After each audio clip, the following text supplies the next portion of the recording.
Toujours l'importance de ne pas croire. Donc, enregistrement produit lors du mois de mars de l'année 2024. Et c'est un principe fondamental à ne pas croire. Je suis revenu souvent au fil de mes enregistrements, mais j'y reviens encore aujourd'hui parce que c'est en ne croyant pas que ça empêche de vivre de la grande souffrance à plusieurs niveaux. Dans le sens que quelqu'un, par exemple, peut consacrer 10 ans, 20 ans, 30 ans de sa vie à l'étude de la conscience supramentale, puis peut croire que par la suite, un jour, il va en vivre décemment en tant que conférencier et qu'il va vendre des enregistrements, des livres qui vont lui donner un revenu décent, alors que ce n'est pas nécessairement le cas.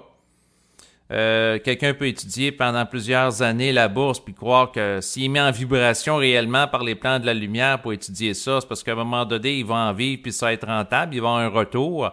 Alors que dans la réalité, c'est pas nécessairement le cas. Le retour est pas nécessairement automatique. C'est pas parce que quelqu'un se consacre à quelque chose pendant plusieurs années. Prenons par exemple quelqu'un qui étudie les médecines douces pendant 20, 30 ans, 40 ans, que ça veut dire que la personne va avoir une belle vieillesse puis elle va être en santé nécessairement. Faut rien prendre pour acquis. Et le passé n'est pas garant de l'avenir non plus. Quelqu'un que ça va bien dans sa vie sur le plan financier, ça ne veut pas dire que ça va être le cas dans 2 ans ou dans 3 ans encore. Donc, tout ça pour dire qu'on est dans un environnement instable. Et avec le temps, parce que j'ai eu des discussions, entre autres, avec quelqu'un que j'ai connu, qui, dans le fond, visé à vivre de la conscience, il y avait un poste d'enseignant, il a tout lâché ça pour se consacrer à la conscience en disant les plans me laisseront pas tomber, etc. Il se voyait à travers beaucoup de potentiel.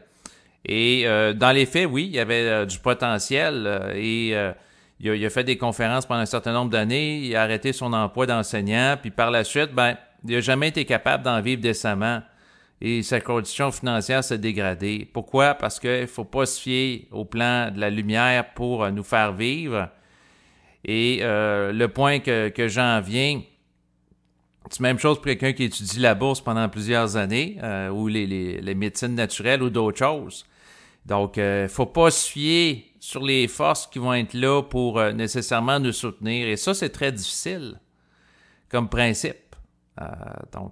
Et quelqu'un qui, parce que la personne qui est enseignant, imagine quelqu'un qui, parce que ça peut prendre au Québec un certain nombre d'années pour avoir un poste à temps plein permanent d'enseignant. Donc, quelqu'un qui atteint ça, ça peut s'échelonner sur plusieurs années avec un salaire professionnel, qui gagne plus que le salaire minimum. Il y a un certain mode de vie, une certaine aisance, lâche tout ça pour se consacrer à la conscience. Quand il avait fait ça, cette personne-là, je l'avais mis en garde. Sur ça, naturellement, il m'a pas écouté. Par la suite, sa condition financière s'est dégradée, puis il est obligé de retourner faire du remplacement. Donc, au lieu d'avoir un poste permanent à temps plein d'enseignant, fait que là, il se retourne à dépanner, puis c'est pas tout le temps agréable au niveau des classes. Puis quand il y a des élèves qui voient un nouveau enseignant qui se présente, ils peuvent chercher à tester les limites, ainsi de suite. C'est pas du tout agréable comme situation. Donc, tout ça pour dire quoi? C'est pas parce que, avec le temps, j'en suis venu à la conclusion que, dans le fond, les activités en lien avec l'occulte puis avoir de l'espoir, c'est très dangereux.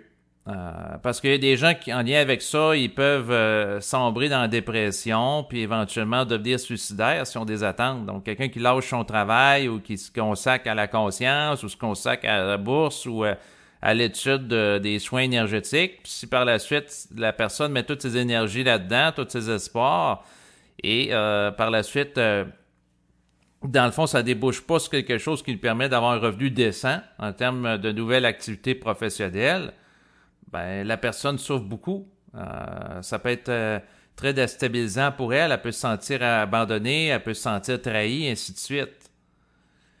Mais avec le temps, moi, en tant qu'individu, je fais des enregistrements qui portent sur la conscience, mais à la différence de mon ami, j'ai jamais lâché un emploi normal dans la société. C'est pas un emploi paranormal en lien avec la diffusion de la conscience supramentale, mais un emploi normal pour me consacrer à ça. Pourquoi?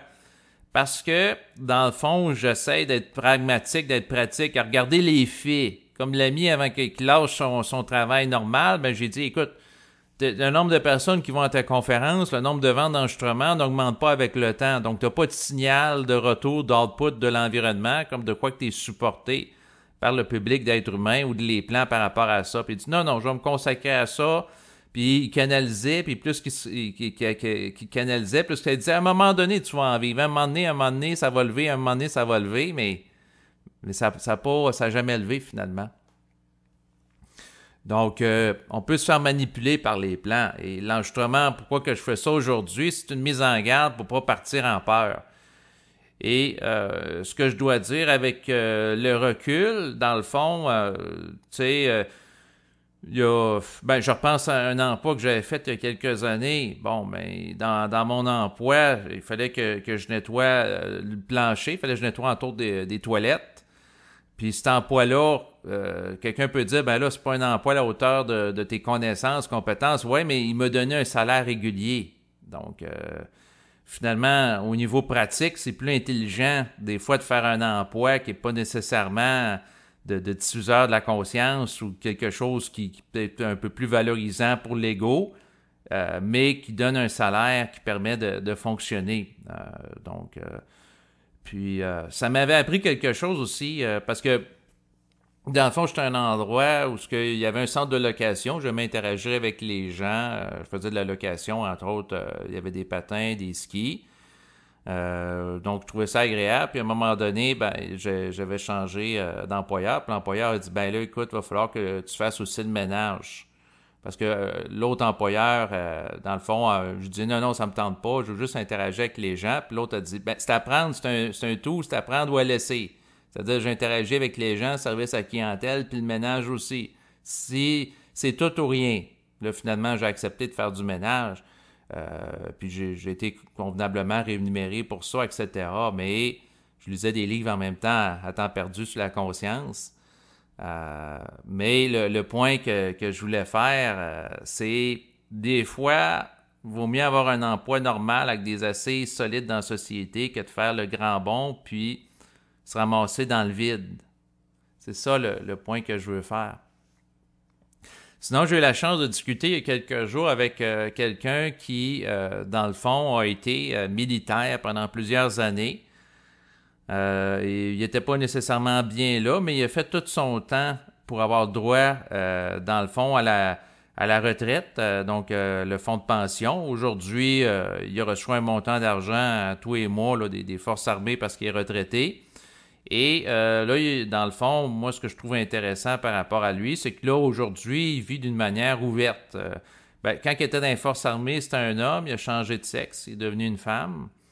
Et aujourd'hui, il s'affiche, tu sais, il parle de conscience, dans le fond, ouvertement, des contacts intérieurs qu'il vit, etc. Puis, dans le fond, il y a comme attitude, il y a un montant d'argent qui rentre à tous les mois pour lui permettre de répondre à ses besoins de base par rapport à la carrière qu'il a eue.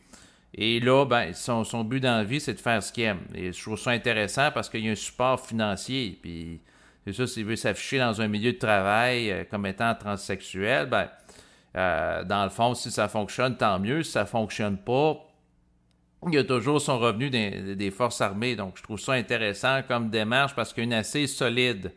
Et en discutant avec lui, ça m'a fait penser à l'ami que j'ai eu qui a été enseignant, qui a tout lâché, mais il a lâché trop tôt pour avoir droit au fonds de pension.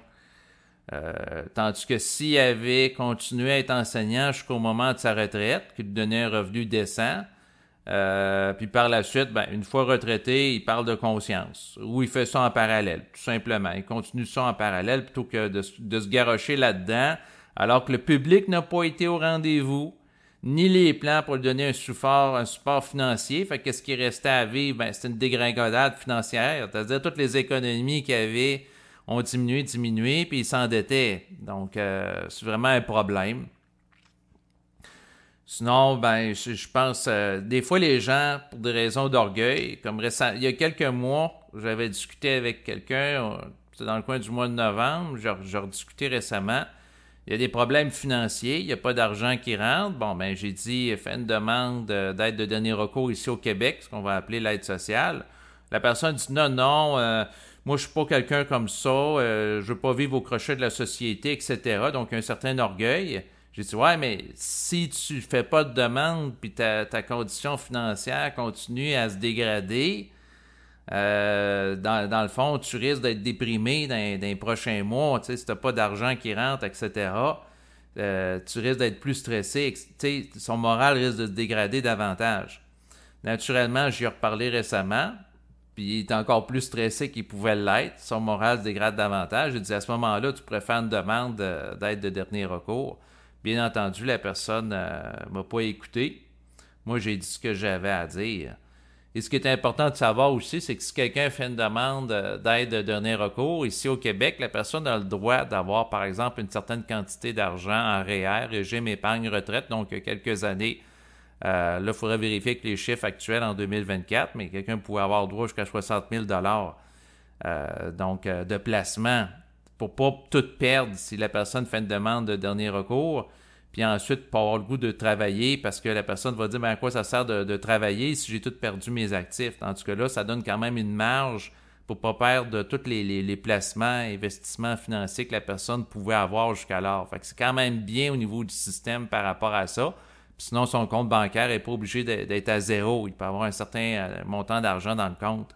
Donc, des fois, les gens ne pensent pas à ça, mais au lieu d'attendre d'être vraiment à zéro, ben, ça donne une certaine marge de manœuvre par la suite à avoir cet argent-là puis cette possibilité-là. Il faut penser d'une manière pratique en société. Et les plus grands apprentissages que j'ai fait au fil du temps, c'est toujours en lien avec des gens qui ont géré leurs choses d'une manière pratique. Puis je vous dirais à la limite de gérer sa vie en faisant extraction des forces à un certain niveau. D'ailleurs, moi-même, je veux dire, c'est pas parce que je fais des enregistrements, ben j'en ai jamais vécu décemment de mes enregistrements sur la conscience, en lien avec la conscience. Pour ce qui est des contributions financières au fil des ans, j'en ai jamais eu assez pour être capable d'en vivre décemment. Par contre, j'ai un emploi normal pour que j'ai une base financière pour être capable de fonctionner en société, surtout avec l'augmentation de l'inflation, etc. Fait que le point, c'est que je me fie pas là-dessus, à la différence de mon ami enseignant qui avait tout lâché pour se consacrer à ça. Puis, ce que je vous dirais, ben, lui, peut-être de son point de vue, il m'a vu comme quelqu'un de calculateur, quelqu'un qui n'est pas capable de suivre une vibration, qui est insécure sur le plan psychologique, quelqu'un qui réfléchit, quelqu'un qui est orgueilleux, qui fait pas confiance aux forces. Ouais, mais Chris, faut pas leur faire confiance non plus d'une manière aveugle. Donc, quelqu'un peut me lire, peut dire, regarde, il est faible. Il cherche à avoir un emploi normal ou de se consacrer là-dedans. Il est un lâche, dans un sens. Ouais, mais il faut être intelligent aussi. C'est ça l'affaire. Donc, autant on peut me reprocher par rapport à la personne avec qui j'avais échangé le manque d'audace. Mais en même temps, lui, il a été tellement audacieux qu'il s'est planté pas à peu près. Donc, en faisant le saut dans le vide. Donc, j'ai pas l'audace de faire le saut dans le vide. En même temps, ben, je regarde les gens qui le font, puis des fois, c'est pas évident. Pour ce qui est de vivre la conscience, à part Bernard de Montréal, là, en lien avec le supramental, que oui, il y avait des salles pleines, oui, il y avait une belle maison dans le nord du Québec, à Sainte-Adèle, oui, il faisait des voyages régulièrement dans d'autres pays, ça coûte quand même de l'argent. Ensuite, il y avait une auto quand même de luxe. Donc, oui, lui, il a un certain mode de vie, mais je veux dire, c'est pas tout le monde, puis c'est pas parce que ça fonctionne pour un que ça va nécessairement fonctionner là, pour les autres là, par la suite. Donc, faut rien prendre pour acquis. C'est pas parce que dans le passé, lui, ça a marché que les autres qui vont parler de conscience, ça va marcher autant. Puis, est-ce que c'est intelligent que tout le monde soit supporté financièrement par rapport à ça?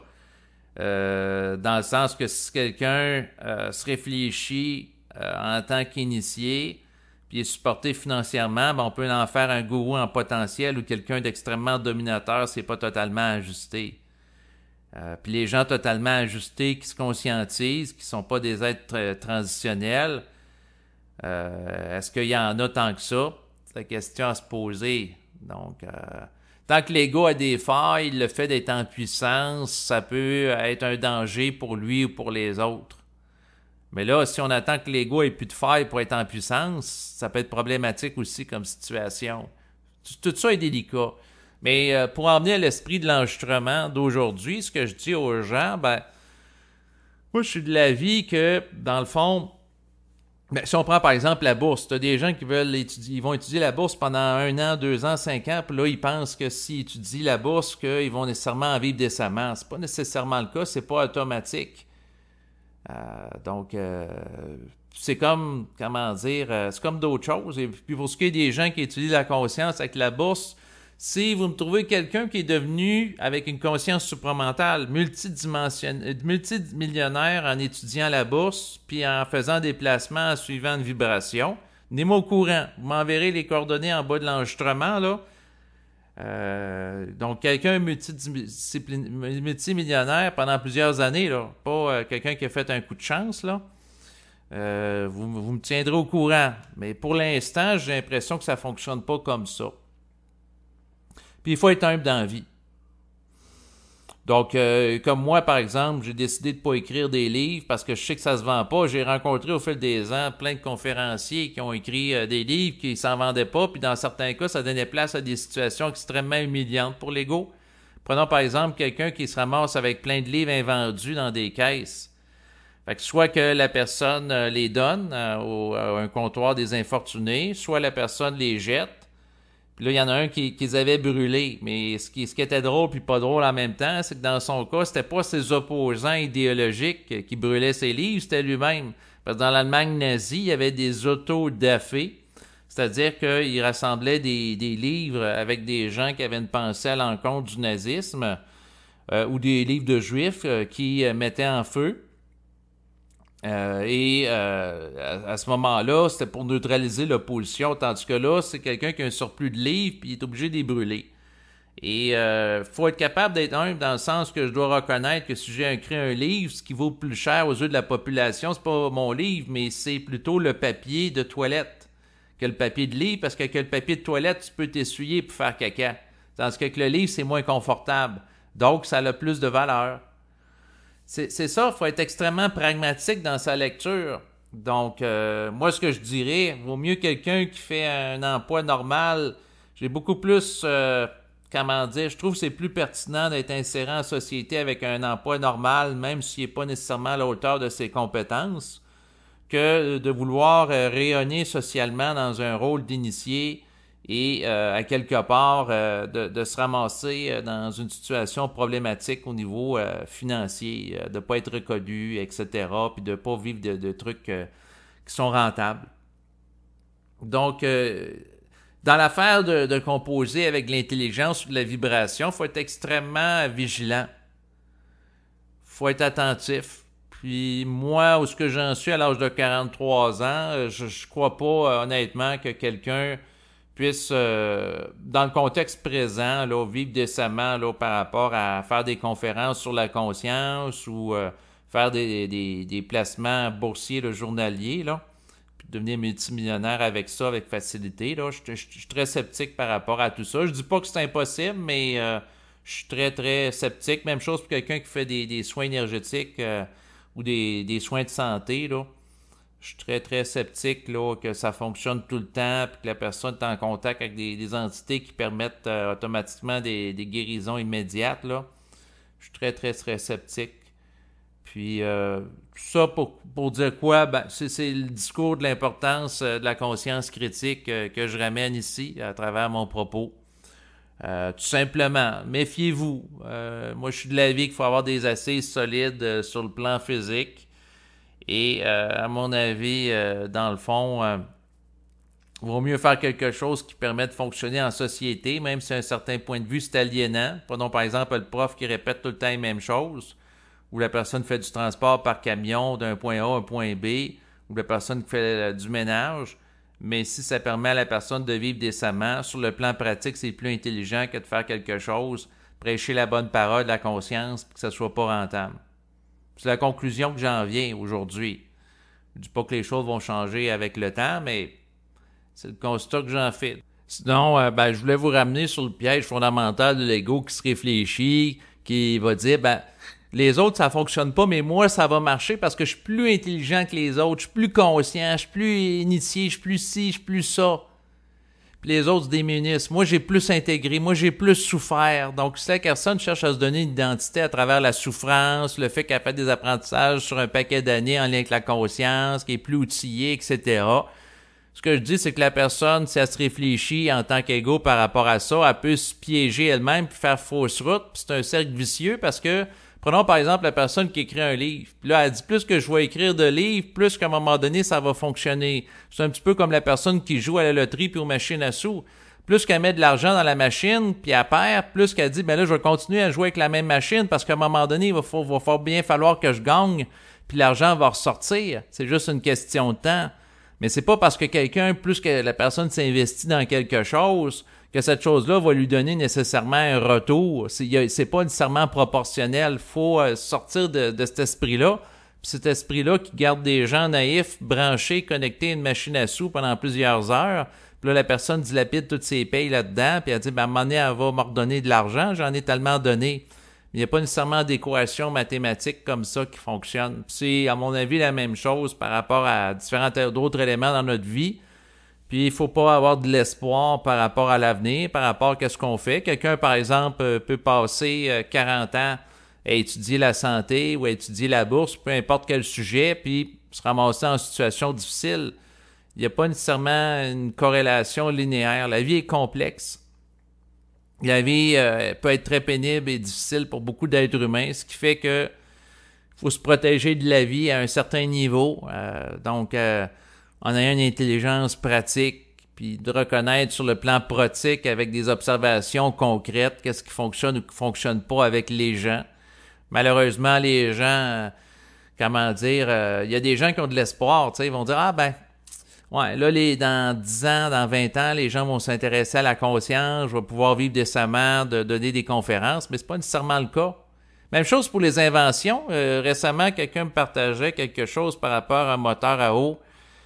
Oui, ça peut être, dans le fond, quelque chose qui va s'actualiser dans les prochaines années, ou peut-être pas. Faut rien prendre pour acquis. Donc, faut pas avoir trop d'espoir par rapport à rien. Les nouvelles technologies qui vont permettre le respect de l'environnement, qui vont être économiques, qui vont arrêter la pollution, parce que c'est sûr que si l'eau, dans le fond, est utilisée de l'eau distillée pour mettre dans le carburant d'un moteur, d'un véhicule, oui, ça va être moins polluant qu'une auto à essence en termes de gaz, de carbone, là, de monoxyde de carbone qui est relâché. Mais ça ne veut pas dire nécessairement que ça va s'actualiser. Il y a beaucoup de bonnes idées qui existent, mais qui ne s'actualisent pas avec le temps. Pendant des décennies, on a entendu parler des inventions de Nikola Tesla, puis concrètement, on ne fonctionne pas avec ça pour de la transmission d'énergie sans fil aujourd'hui. Donc, il ne faut rien prendre pour acquis. C'est ça le point que je veux faire. Puis tant que vous pensez qu'il va y avoir des choses qui vont s'actualiser ou vous croyez, bien, vous êtes à la merci des forces puis de la déception. Donc, c'est ce que j'ai à dire. Là. Je répéterai, là, je suis tanné de parler de ce sujet-là. Donc, là, je voulais faire ça parce que ça peut être utile parce qu'il y a des gens qui vivent des processus de conscientisation, des processus d'initiation extrêmement pénibles, s'échelonnant sur plusieurs années. Mais c'est pas parce que vous souffrez pendant longtemps que les plans vous doivent quelque chose qui vont remplir votre compte puis que vos activités vont lever dans le secteur qui vous passionne. C'est ça le point. Donc, sur ces considérations, je vous laisse. Au revoir.